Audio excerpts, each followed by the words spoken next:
Assalomu alaykum.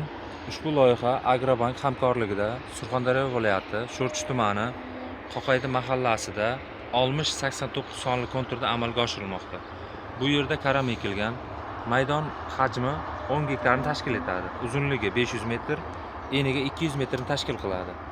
Bu yerda ekinlar zamonaviy usullar bilan parvarishlanmoqda.